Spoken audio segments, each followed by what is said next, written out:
And stations, is now 1 minute before the start of hour number one of The Line of Fire with Dr. Michael Brown. 1 minute from Mark. 1 minute.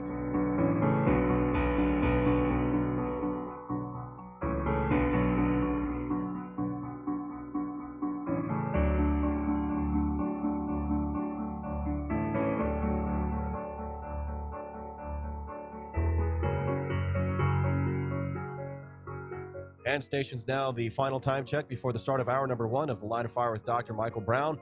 30 seconds until hour number one from Mark. That was our final verbal time check for The Line of Fire with Dr. Michael Brown. We'll have a long tone at 10 seconds before, followed by a short one at 5 seconds. Have a great afternoon, everybody.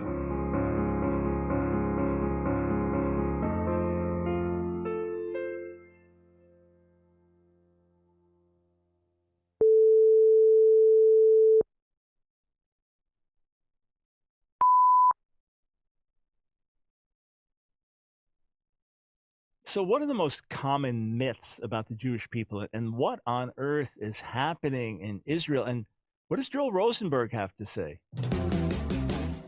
It's time for The Line of Fire with your host, activist, author, international speaker, and theologian, Dr. Michael Brown, your voice of moral, cultural, and spiritual revolution.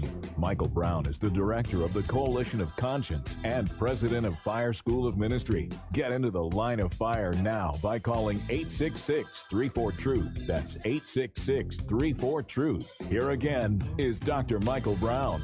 Well, it's Thoroughly Jewish Thursday. We're going to have a great broadcast today. Bottom of the hour, going to be joined by Joel Rosenberg, bestselling author. His latest volume, The Beirut Protocol, just arrived on my desk, a little while ago. So eager to dig into that. He's going to tell us about the Israeli elections, give us some insight as well. So that'll be bottom of the hour. Going to open up the phone lines wide until then, 866-348-7884. Any Jewish-related question of any kind. Now's a great time to call. I get to as many calls as I can in the first half hour. Also, just a reminder, do you get my emails?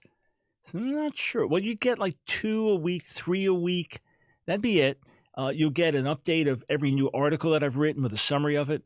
You'll get a listing of every new video we've put out. You'll get special notices, a brand new book, and here's how to pre-order a signed copy, or here's a resource package we put together for Passover/Easter. So if you don't get my emails, take a minute, maybe 30 seconds. Not if you're driving, just wait till you stop. Go to AskDrBrown.org, AskDrBrown.org, and you'll just fill in your email. So your name, email, address, that's it. And you'll get a few emails that you'll really enjoy. More on my testimony background, the 3 R's of our ministry and what those are about. And then you'll hear from us weekly. So make sure you take a minute and sign up. Okay, before I take your calls, something really interesting happened this week. I had sent out an email to, maybe 180 people or something, a select group of those who had pre-ordered the signed numbered copies of my latest book, Christian Anti-Semitism, Confronting the Lies in Today's Church. And what happened was this. We had played some clips from someone that we had exposed in our book and really taken apart factually, scripturally, some of the bogus claims in a video that had gone viral online. So this pastor now counterattacks after we've exposed the errors in his video in our book, just factually, systematically. And he attacks me and attacks the book and so on. And all you have to do is read the book, research what I wrote, compare it to claims he makes. It's really simple where the truth lies. But what happened was, after he attacked us, attacked the book, and gave misinformation to his people, we just noticed that these 1-star reviews started popping up on Amazon. Not a review from someone who read the book and said, all right, I take an issue with here. I differ on this page. I think you're wrong here. No, people who clearly hadn't read the book and just, it's trash, it's false prophet, he's just doing it for money, whatever, silly stuff like that. So I just shot a note out because we want to combat lies with truth. Human opinion is immaterial. I live for God's evaluation. I live for God's approval. I live for God's smile. And if he's pleased, we're good. If everybody hates me, God's pleased with me, we're good. Same with you. If everybody hates you, but God's pleased with you, you're good. Conversely, if everybody's pleased with you and God's displeased with you, You're not good. So that's the issue to me. But we also combat lies with truth. That's the reason I've written some books, to expose lies and say, here's the truth. And these lies can be dangerous lies. They can lead to hatred. They can even lead to violence. So let's expose them with truth. So in the same way, let's just say you worked for years putting out a really good product that was going to save a lot of people's lives. Maybe a new health development, a medical development that was going to save a lot of people's lives. And people began to get your product and they post reviews on your website or wherever else the product is sold, saying how it's changed their lives and how good it is and how helpful it is. And then someone who was a rival to you, someone who didn't like you and was trying to get their product out before yours, and yours was patent, didn't beat them, and now you're selling yours and they've got no market for theirs. So they don't like you. So they recruit some of their friends to start posting lying reviews about your product. I tried it and it hurt me, and whatever, just lies. Well, for the sake of truth, so people could see honest reviews, you'd want to combat that. And you try to eliminate the false reviews, just being a good steward, and you'd encourage others to speak the truth and to get the message out. So interestingly, one gentleman wrote back, and I was sent a copy of his email, and he said, well, I'm finding more things out about the Jews. One of these initial gentlemen that had gotten the book pre-ordered, he said, I'm finding out more things about the Jews, and it's disturbing me. He said, for example, I just found out that you cannot get married in Israel without DNA tests proving you're Jewish. And that's very disturbing. Isn't that racist? That's the first time I've heard that in my life. It's a complete myth. It is a complete and total and absolute myth, period. End of subject. It is a myth. That's it. Now, were DNA tests done on, say, like the Limbaugh tribe in Zimbabwe that claims to be descendant of Israel? Were tests done to legitimize that? Yeah. In other words, people claiming Jewish descent that want to see, hey, can we prove this through our DNA? And can we be welcomed to Israel as Jews? Because if you're Jewish, you automatically can become a citizen in Israel. Yeah, that's understandable. In other words, they want to prove their lineage. But the idea that if DNA tests to get married, no, absolute, total, and complete nonsense. But these things circulate, and they have some air of credibility, whatever, and then people believe them. Or you may get, one website that quotes somebody, and he's reliable here, and before you know it, you have these internet myths. So there's a book on different myths about the Jewish people, and I just pulled it up. You actually download it from the ADL website, the American Defamation League, and take a look at this. I just want you to show you. We'll just go in the table of contents of the book here. Some of the most common myths that are widely believed to this day. 6 are listed here. Did I say 10? 6 are listed here. Jews are cheap, greedy, and materialistic. Jews are good with money. Myth 2, Jews control the banks, media, Hollywood, even the U.S. government. Jews have a secret plot to take over the world. So you can really subdivide these into multiple myths. Myth 3, Jews are responsible for the death of Jesus. So all Jews, all time, are responsible for the death of Jesus. Myth 4, Jews think they're better than everyone else. Myth 5, Jews are erased on a religion. Myth 6, Jews, Israel, perpetrated or had advanced knowledge of the 9/11 terrorist attacks. They go on from there. Let's leave these up here for a moment and understand what anti-Semitism is. It is falsehoods about the people as a people.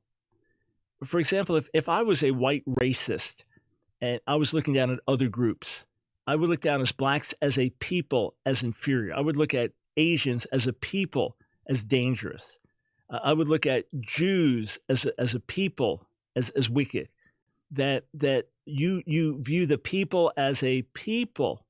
Now look, there are jokes, in basketball, white men can't jump. So certain athleticism, it seems that black basketball players have over white basketball players, or often that's been the case. So you have these jokes and things like that, but other things are vicious, and other things are caricatures.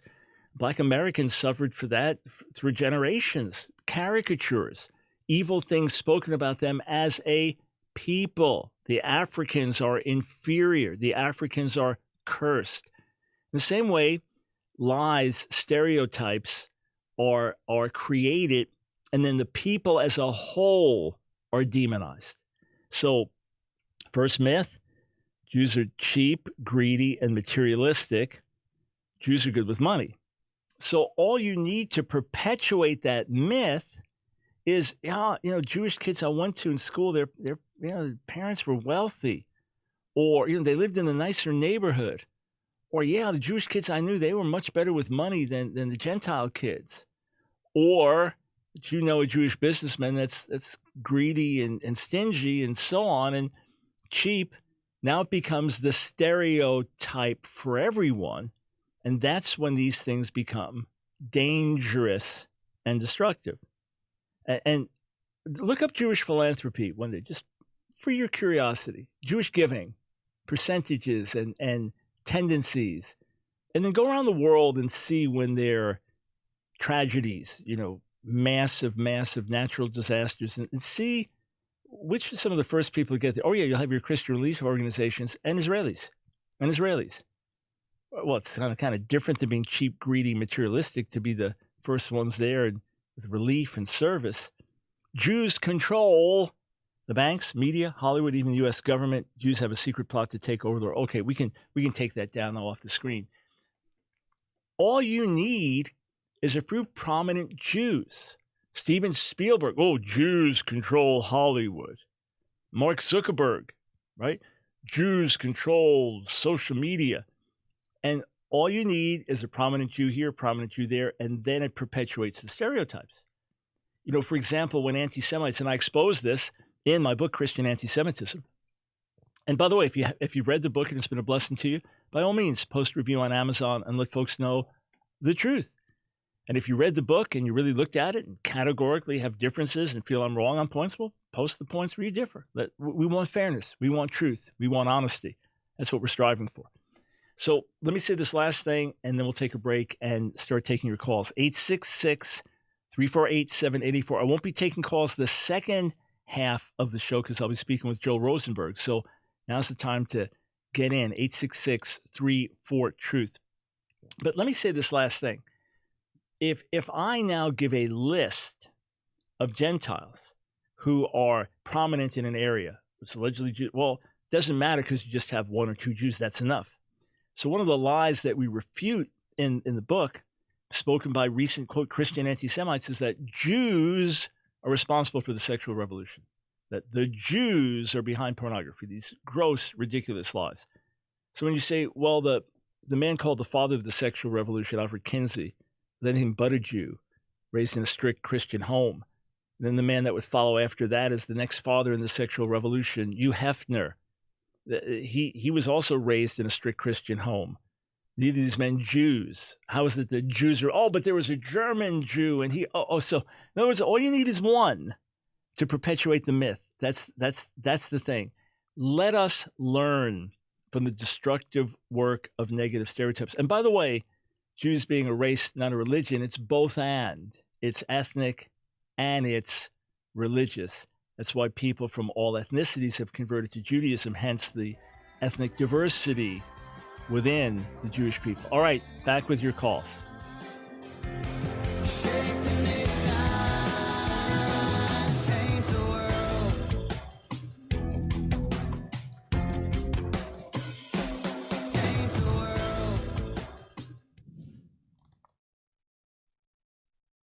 Is there such a thing as Jewish birthright? When it comes to the land, there are these birthright tours and Jewish young people go on these. What's it talking about? All right.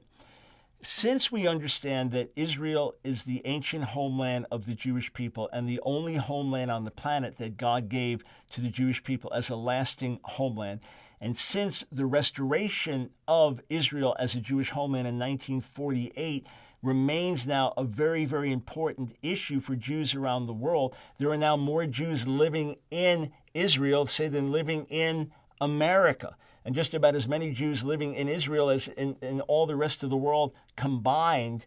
This has not happened for millennia to have this situation. So under the law of return, any Jew, if you have a Jewish mother, you can return to Israel and get citizenship. Now they'll say, well, if you haven't converted to another religion, then they'll claim Jewish followers of Jesus have, and the religious Jews will try to keep us out. But otherwise, the understanding is if you're a Jew, right? So by rabbinic Judaism, if your mother's Jewish, if you're a Jew, then you have a birthright and the right to return to the land and live there and get citizenship. And there's a really interesting verse in Psalm 87, verse 5. It says this, of Zion it will be said, this one and that one were born in her, and the Most High himself shall establish her. So even saying there's something special if you were born in Jerusalem. There's something special about that. And it was the chosen city and where God would reveal himself. But for Jews worldwide, the concept is, if you're born a Jew, then you have the Jewish birthright, the right to return and get citizenship in the land of Israel.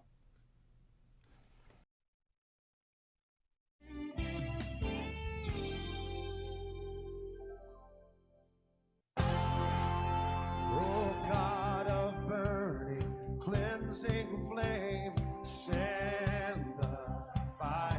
It's The Line of Fire with your host, Dr. Michael Brown, your voice of moral, cultural, and spiritual revolution. Here again is Dr. Michael Brown.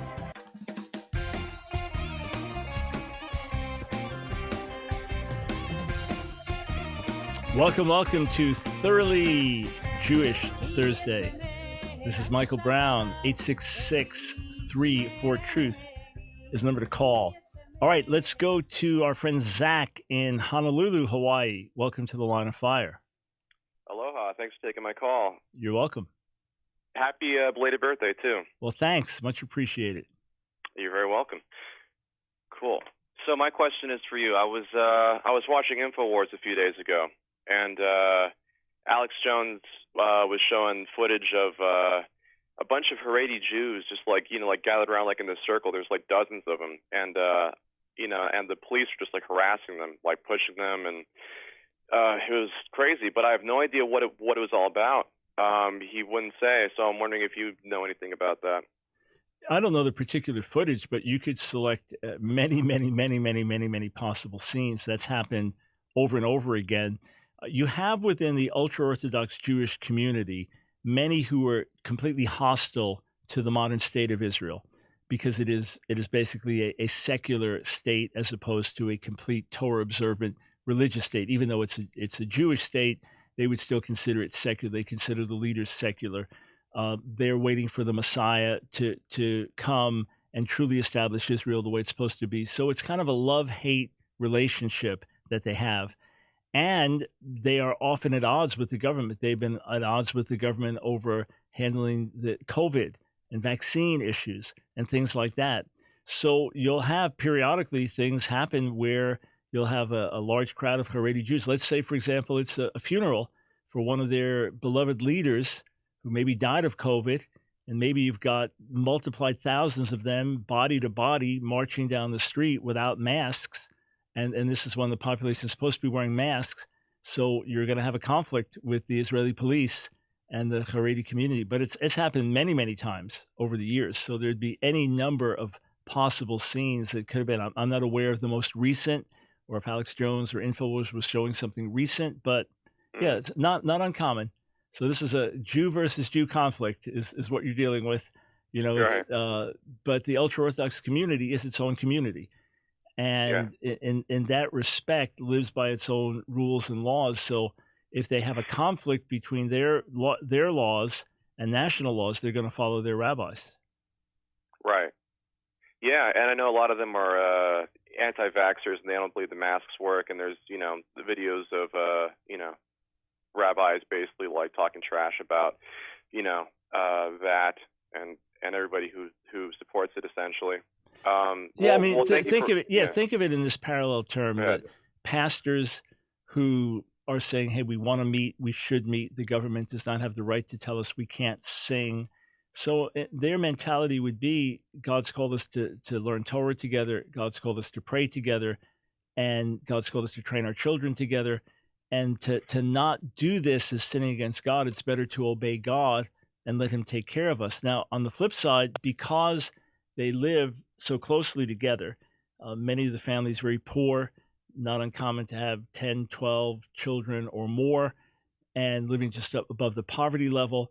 So lots of people in small communities, and then studying together, the men and children side by side, day after day, that there were much higher rates of infection and much higher rates of fatality in the Haredi community. So it's been a tough blow in that respect. But yeah, these are conflicts within Israel, and they're not unique between religious communities and more secular government and leadership, but they play out a certain way in Israel. 866-34-TRUTH. Let's go to Ellsworth in Richmond, Virginia. Welcome to the Line of Fire. Yes. How you doing, Dr. Brown? Doing well, thank you.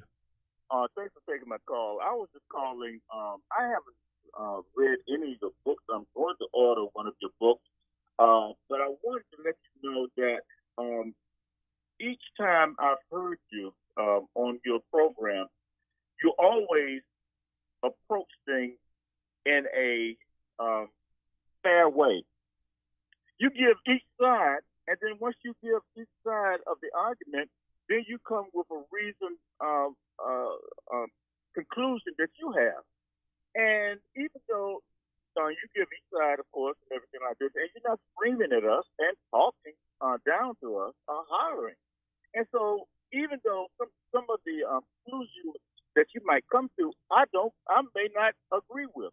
I feel like I could at least come, sit down, talk, have a cup of coffee, and we could debate if we needed to. And we could at least say, hey, I agree with that or I don't agree with that. I am so tired of all of the, it's got to be this way or that way. Some things, yes, I understand, but other things, I think the truth of the matter will come out, period. And the truth should be respected.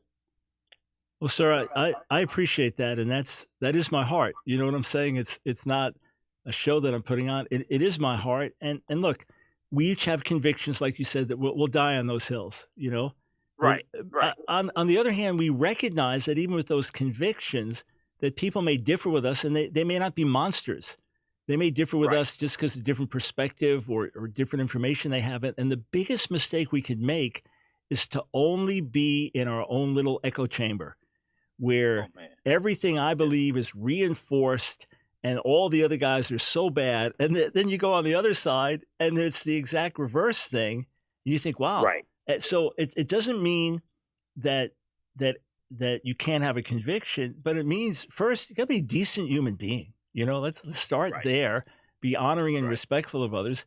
And then second, if you're not willing to let your position be challenged, if you're not willing to let it be scrutinized, then how secure are you in your views? Right. And the other, the last thing is we know that all of us have certain levels of blind spots just through life experience.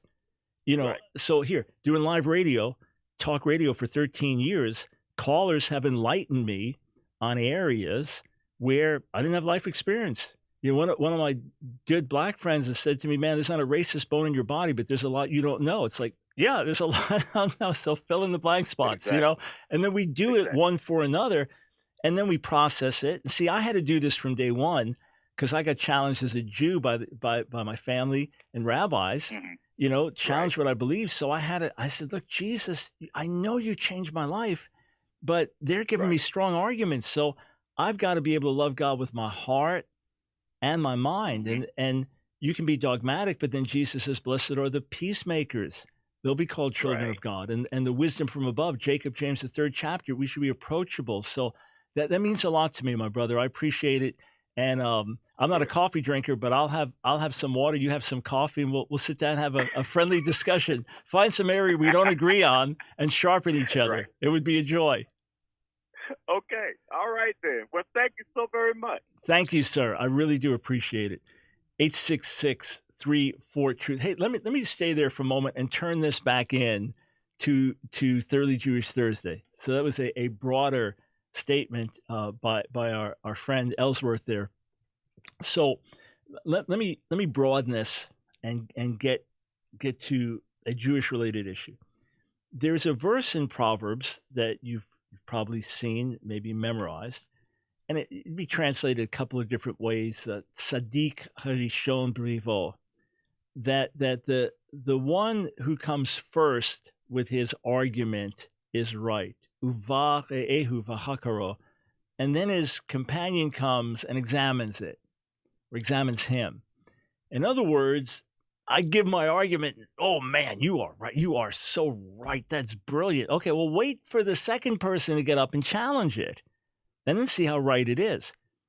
I don't watch a lot of TV news, but years ago, when it was Hannity and Combs on Fox, late Alan Combs, who's liberal, and Sean Hannity, conservative, they did a show together. And I would watch it a couple of times and find it fascinating, because Hannity would get up and make his opening statements, strong conservative arguments like, man, he is so right. It has such good examples and excellent and true. And then Combs would come on with his liberal arguments. It's like, ooh, those are good arguments also. Those are strong. That's a good comeback. You realize, well, there are two sides to this story. That doesn't mean you can't have a conviction. It doesn't mean that one isn't more right than the other. It means let's hear this out. Let's reason together. By the way, Isaiah 1:18, come now, let's reason together. That's really not the best translation there. As I'm doing my Isaiah commentary and working on a translation of the book of Isaiah as well, that's not the way I would render it. It's more like let's argue this out. And then there's a point. It's fascinating what the overall argument is. It's not what we often think. But anyway, we'll come back to that another day. There's the joke, if you have two Jews in a room, you have three opinions. So there are just certain things, because of our educational background, religious background, and different things, it's very common to be opinionated and to have these arguments back and forth, but it's a way to get sharper. I encourage you, for the key things that you believe and hold to, spiritually, morally, ideologically, I encourage you to be so grounded, so secure in what you believe, that you're willing to take the challenge, that you're willing to sit down with others who differ, that you're willing to be exposed to other sources of news and other information, and then sift it and say, let's see how solid my position is, and let's see where it needs some fortifying, or let's see where I may have some blind spots. It's a good way to grow. So, hey, trust me, I know how to be dogmatic, and on the fundamentals, those are hills I'll die on. But even there, may I present things in a way with grace and wisdom. It's one thing that's important. And two, may I learn where I need to learn and keep growing. All right, we'll be right back with Joel Rosenberg.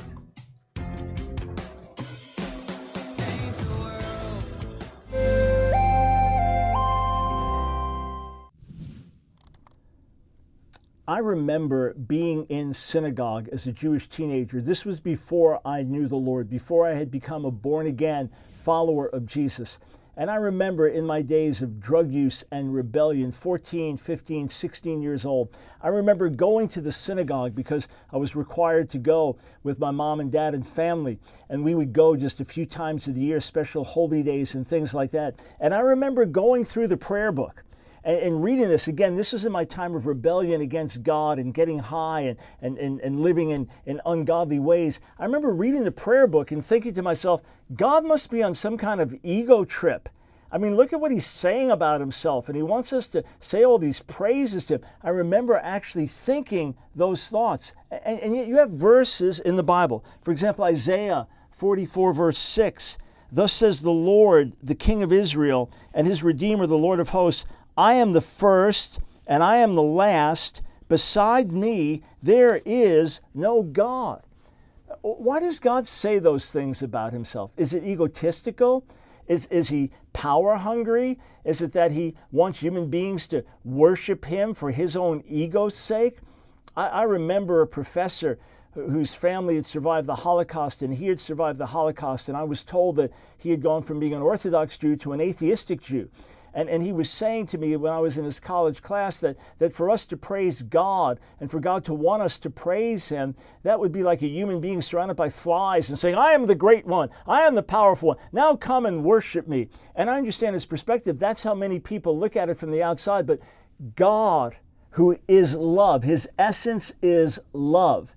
He exists in absolute completeness in himself. When he draws our attention to him, when he calls us to praise him, when he calls us to look to him, when he tells us who he is, it is for our good. He doesn't need it. He doesn't need a pat on the back. He doesn't have an ego that needs to be stroked. He is eternal deity. End of subject. He calls us to worship and praise him because it changes us. Because as we recognize who he is and come into right relationship with him, now the order of the universe comes into right place. Now justice unfolds. Now we understand mercy, compassion, goodness. And as we look to him, we are transformed into his image. And as we praise and glorify him, he's here for us to bless us. As we praise and glorify him, it reminds us of his goodness and greatness. It stirs our faith so we can believe him and pray and give him the worship that he deserves, but it's for our good. Join me, friends, at AskDrBrown.org. So many more resources waiting for you right there. Cleansing flame, send the fire. It's The Line of Fire with your host, Dr. Michael Brown, your voice of moral, cultural, and spiritual revolution. Here again is Dr. Michael Brown. Have you read any...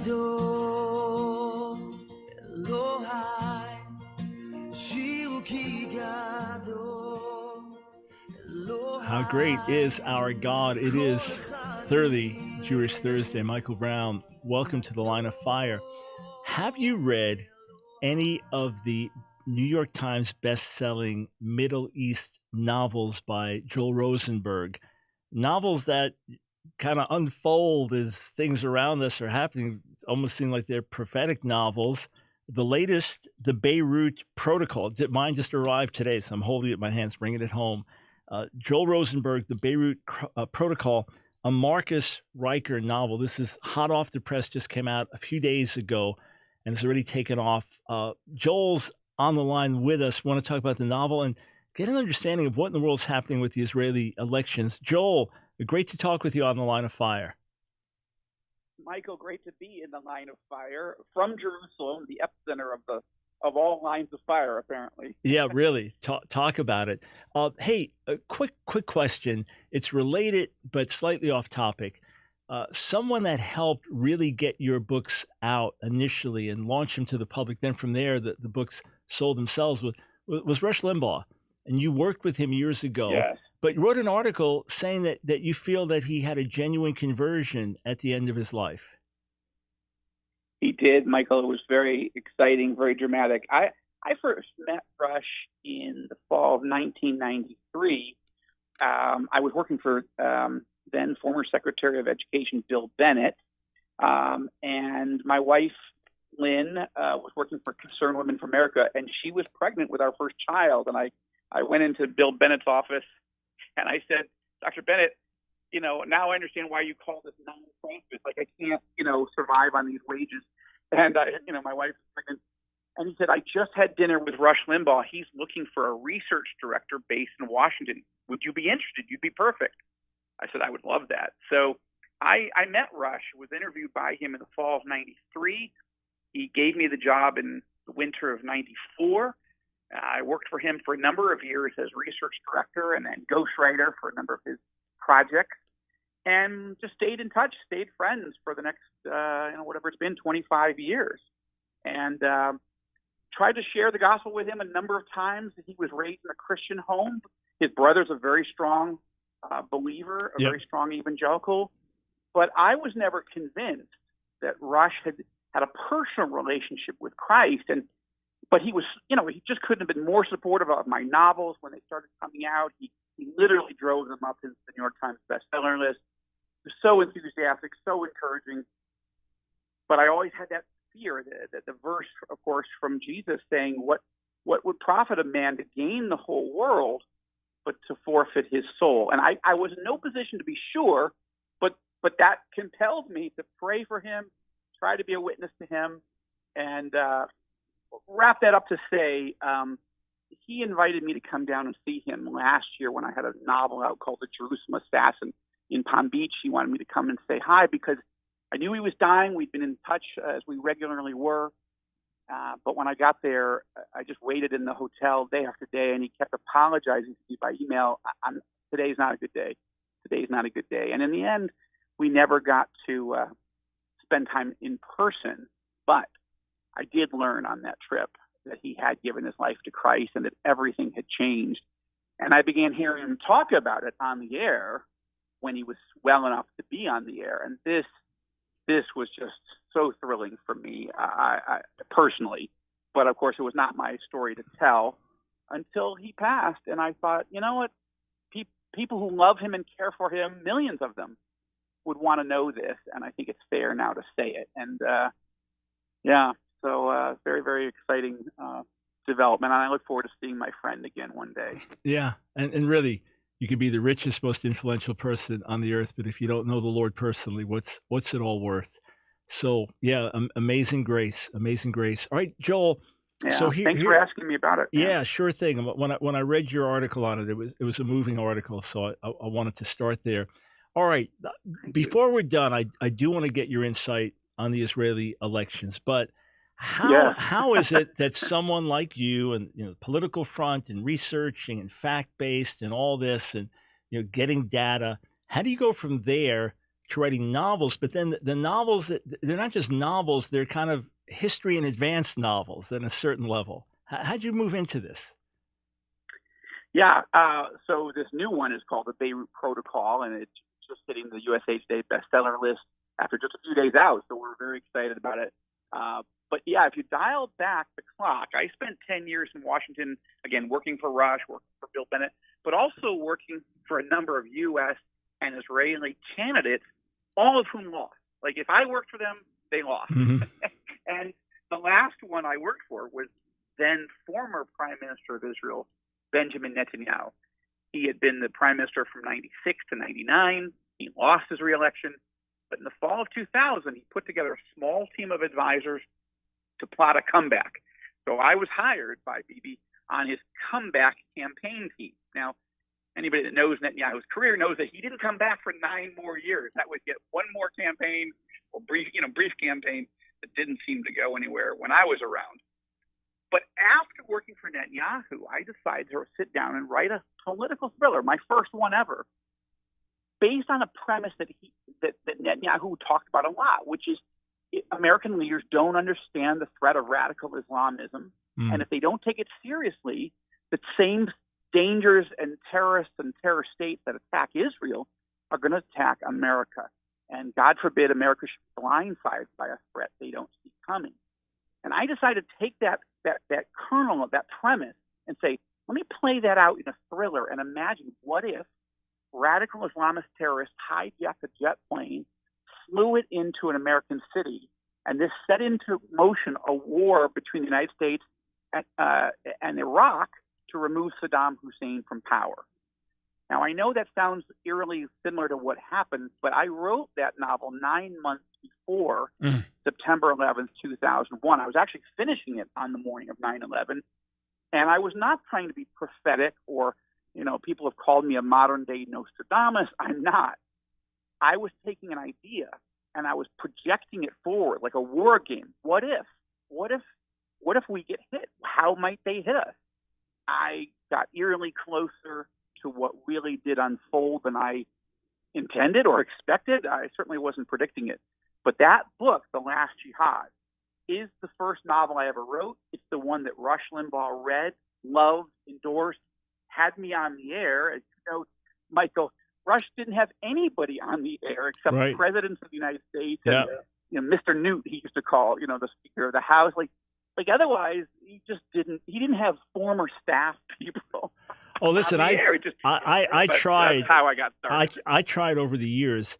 I would, David Limbaugh and I were in touch somewhat, and he knew me as a Messianic Jewish leader, et cetera. He's been on my radio show.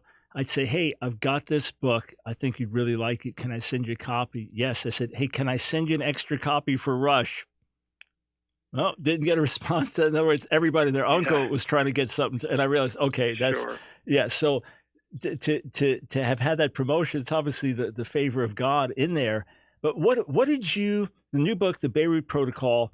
Can someone just start here, or do they need to read the whole series to get here? So I've actually written a series of series. So okay. That first one I'm talking about, Last Jihad, that was almost 20 years ago. That was part of a series. But the current series is Marcus Riker. Marcus Riker is, yes, you could start with the Beirut Protocol today. You could just download it on your phone or your e-reader or get a hardcover copy from anywhere. The Beirut Protocol is about a guy named Marcus Riker. Riker is a former Marine, wounded and decorated in combat for valor in Afghanistan, in Iraq. He goes on to work for the U.S. Secret Service, rises to the top of the food chain. This is in previous novels in the series. A tragedy in his life causes him to leave the government service, and then later he's drafted back into the CIA almost against his will, but he becomes one of the top operatives in the United States. And in the Beirut Protocol, he's on the Israeli-Lebanon border doing an advanced scouting trip, security trip for the incoming Secretary of State, who's worried that Iran and Hezbollah, the terror franchise of Iran in southern Lebanon, might be trying to cook up some mischief. And sure enough, there actually is a terrorist attack. Marcus and this is just chapter 1. Marcus and his team are captured and dragged in deep behind enemy lines, deep into Lebanon. And while they're being tortured and interrogated, a missile war, a third Lebanon war, erupts above ground, and suddenly there's a whole new crisis in the Middle East, and Marcus is in the thick of it. And you can start that novel, The Beirut Protocol, without knowing anything about the past, but there are 3 novels that go before it that if you do get interested, if you get hooked, then yes, I would encourage people to go back to the Kremlin Conspiracy, the Persian Gamble, and then last year's novel, The Jerusalem Assassin. All right, so and I want to get into some details, things you've written in novel form, but that have actually come to pass. They've actually unfolded. Yeah. How did you feel on the day of 9/11? I mean, obviously, tragedy hit home for many of us. My wife's brother was killed in the Twin Towers. It jarred all of the nation. But here you're writing a book, and you're predicting. It's just a novel you're writing of this. Something like this could happen. How did you feel when it happened? We've just got a minute before the break, but how did that affect you personally?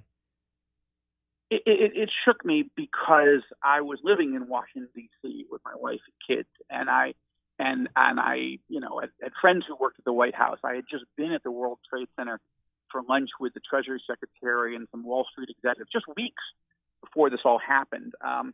So it was all very real. And my first instinct, Michael, was not, oh my gosh, my book is coming true. My instinct was what everybody else's was.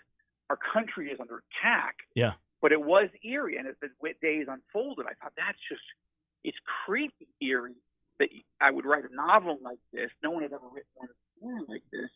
And then it starts to come to pass. And then when we started to go to preparing for war with Iraq, that got even stranger still.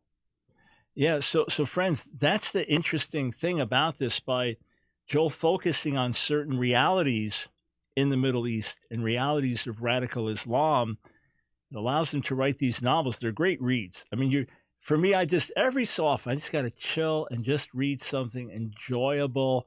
And I don't have to worry about it's all full of profanity and sex, but it's exciting. And so here's a great way to do it. Joel doesn't need my recommendation. He's got a ton of them. The Beirut Protocol, the newest in the series of novels by Joel Rosenberg. We'll be right back to talk about Israeli elections and more about Joel's books.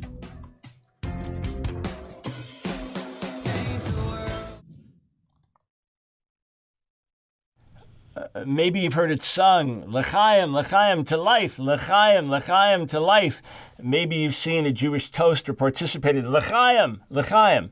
It is literally to life, Chaim, life, and Le, to, L'chaim. So there are verses in the Bible that talk about something leading to life. For example, Proverbs chapter 11, verse 19. It says this, whoever is steadfast in righteousness will live, but he who pursues evil will die. And it's literally, it is to life. Whoever is steadfast in righteousness, it is to life.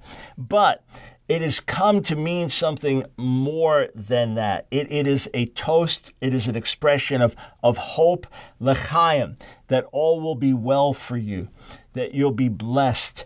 L'chaim is not just that you live, but that you live a good life, that you live a blessed life, that you live a life of health and safety, the kinds of things that you would wish for someone. Here, just think of this. If I ask you, hey, here's a young couple and they're getting married, would you pray a blessing over them? What would you pray? Lord, may their love deepen over the years. May their union be unbreakable. May they experience your favor. May you bless them with health. May you bless them with children. May you grant them the holy desires of their heart. You pray those kinds of things over someone. You'd bless them. That's l'chaim in essence. That's what it's all about. And I can say that for every person because that's my desire, that their lives would be in harmony with God, and in harmony with God, therefore, be blessed. But a Jewish atheist could use it because it's not just a religious expression. It's an expression of well-being. So, to all of you watching, to life, l'chaim. That's my heart prayer for you. Activist, author, international speaker, and theologian, Dr. Michael Brown. Your voice of moral, cultural, and spiritual revolution. Get into the line of fire now by calling 866-34-TRUTH. Here again is Dr. Michael Brown.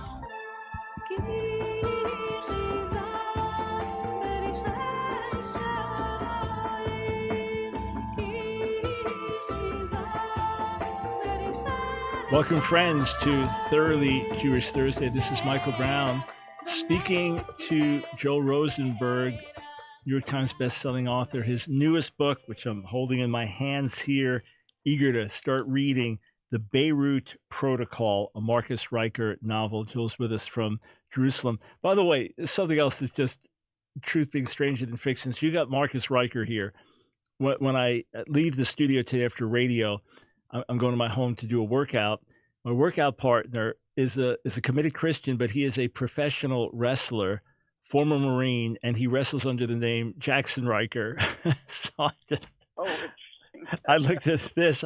He probably doesn't know this exists, so I've got to tell him. He'll be fascinated by his long lost brother there. That's right. So Joel, I want to get back to the question about writing things that, again, you're not claiming prophetic inspiration or to be some kind of Nostradamus, but a lot of things are written before they happen. Before we go back to that, the Israeli elections, just give us the big summary. What's good? What's bad? What can we take away? Yet another election called for with the government unable to move forward. What's at stake? Yeah, Michael, I've been a U.S.-Israeli dual citizen for 7 years now. This is my 5th election. Since I've been here. So that's, we are the only real democracy in the Middle East here in Israel. But boy, we really love elections. Now, why is that happening? It's happening because they're essentially, you have one of the greatest prime ministers in the history of Israel, certainly the longest serving, is Prime Minister Benjamin Netanyahu. Now, full disclosure, like I said, I worked for him 20 years ago, but I don't know him really, and I haven't met with him in years now. So I know his team, and I know many of the other leaders as well. But basically, this election is not coming down to a left versus right campaign. This is a pro-Bibi versus anti-Bibi election. Mm-hmm. Now, the left wing in Israel, of which it's not that big here, but not like in the United States, but the left wing, of course, hates Netanyahu. But what Netanyahu's problem is, and the reason we keep going back to election, is for all the really remarkable good things that he has done, keeping Israel safe, unleashing our economy, the 4 Arab-Israeli peace deals just last year. I mean, huge Nobel Prize-winning things. But he has very badly mishandled the COVID crisis. We have more than 6,000 people dead here in Israel. That's more than all the wars and terror acts of the last 25 years here in Israel. And neighboring countries haven't had nearly it this bad. There's a lot of mismanagement in it.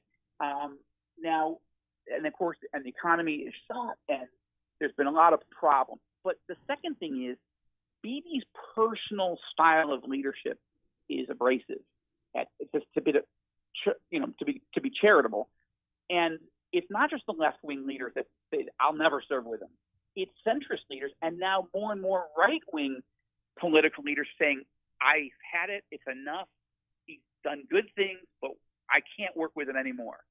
And this is narrowing Netanyahu's path, and we really may see next week. I'm not predicting it, but I'm just saying Americans who love Israel and only know the name Netanyahu practically could be in for a huge shock next week if somebody else begins to emerge as the prime minister. And we'll see. I really, don't count out Bibi Netanyahu. He is a shrewd political cat. But that's what you have to know, is that he's in real political trouble here, and for some good reason. So we'll see how he and the nation handle it. And then Likud versus Blue and White, they were basically even the last election and then formed this coalition government, which never really unfolded. Where does it stand now? What's polls saying about Likud versus the next strongest party? Right. So Netanyahu's party is the Likud party. It will definitely be the largest faction. It is lost. It currently has 36 seats. It may only get around 30 seats this round. We'll see. Maybe a couple more. But it'll definitely lose some ground. Blue and White has imploded because its main leader is Benny Gantz. He's the defense minister. I know Gantz. I've interviewed him. The short version is Gantz agreed with Netanyahu to form a national unity government last time, so we wouldn't go to a fourth election. But Netanyahu essentially, and I say this with respect, but for Bibi and his accomplishments, Bibi stabbed Gantz in the back and reneged on their agreement, didn't pass a budget, and forced Israel to go back to a fourth election because Bibi doesn't want somebody else. They were doing a rotation government. Right. So he started, and then he never turned it over. Got it. So Blue and White imploded because Gantz basically looked like he compromised or sold out. Right. And many people think he did the right thing, but his political base abandoned Gantz because they say it's time for Bibi to go. And that's the divide here. It's not really left and right. It's really, do you think Netanyahu is flawed but still a good man who can do great things, or he's flawed and he's got to go? Got it. Well, I appreciate the overview, and we'll be praying for God's will. Most of the time when it comes to Israel, I say, God, your will, because things get so complex and muddled. God, your best for the country. We need sons of Issachar, yes. Michael, who understood the times and knew what Israel should do, and that's we don't have that right now. Most people think. Yeah, it's so needed. 1 Chronicles 12:32 that was just cited. All right, Joel, we've got a few minutes left. The new book, The Beirut Protocol. What are some of the things that you wrote in novel form? So you're not writing, here are the prophecies of Joel Rosenberg being published, but the things you wrote about as novels in these last 20 years or so that have actually come to pass historically. Yeah, happy to go through a few real quickly. And let me just say, I should have mentioned, I started a new website last September called All Israel News. We are tracking all these campaign events and everything else that's going on in the region. So I commend that to your attention, Michael, and your listeners, because we are covering these things day by day, minute by minute. So All Israel News, you can find it at allisrael.com. That being said, okay, here's a few examples. So after the first novel, The Last Jihad, seems so prophetic. Again, I'm very sensitive. I don't call it prophetic. I call it, an educated guess and a war game. But the next book was called The Last Days. Now, U.S. News and World Report called me a modern-day Nostradamus because of that book. And they wrote about what I'd written about in The Last Jihad and how those seem to come true. But then they noted that the Last Days novel opened with a U.S. diplomatic convoy heading into Gaza as part of the peace process when it's suddenly attacked by a terrorist group. Now, 6 days before the Last Days release, U.S. News reported, a U.S. diplomatic convoy heading into Gaza was attacked by terrorists. So they wrote all that, and then they said, now watch out Yasser Arafat, because Rosenberg offers you on page, whatever it was, 43. And 13 months later, Arafat was dead. And that caused a lot of people to go, okay, your novel is about the last days of Yasser Arafat. How did that, and the sort of civil war inside the West Bank and Gaza that erupted. The next novel, I won't go through all of them, but I'll just give you one more at least. The Ezekiel Option. Now, that novel was premised on the idea, what if the war of Gog and Magog from Ezekiel 38 and 39, what if that came true in our lifetime? We don't know that it will, but what if it did? But inside that novel, where a Russian dictator is rising to come against Israel, I have an Iranian leader that builds an alliance with the Russians, and that Iranian leader says in part of the Ezekiel Option at one point, we're going to wipe Israel off the map. Now, the day the Ezekiel Option was published in 2005, Mahmoud Ahmadinejad was elected that day in Iran as president. And a few months later, he actually did say, we're going to wipe Israel off the map. It's the series of those kinds of things over time that cause people to go, come on, what kind of crystal ball do you have? And while I believe in prophecy, and I study it, and I believe God speaks to people, but I'm not using that to write novels. What I'm doing is I'm studying the lives and the teachings of our worst enemies, and then I believe them.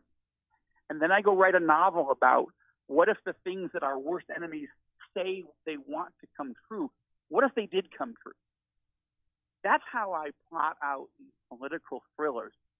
But I believe in good and evil, and I believe the Bible teaches that you can better understand your enemy when you look at the world not just through political or economic lenses, but through the third lens of Scripture, and in fact, Bible prophecy as well. And I wrote a book called Damascus Countdown about how Damascus might be wiped out as a nation, or as a city, rather. The Bible says in Isaiah 17 and Jeremiah 49 that will happen. It hasn't happened yet. And I'm not saying it will happen the way I've written about it. But some of my novels, not all, not the current series, but some of my novels deal with what if this particular biblical prophecy were to happen in our lifetime? How might it look?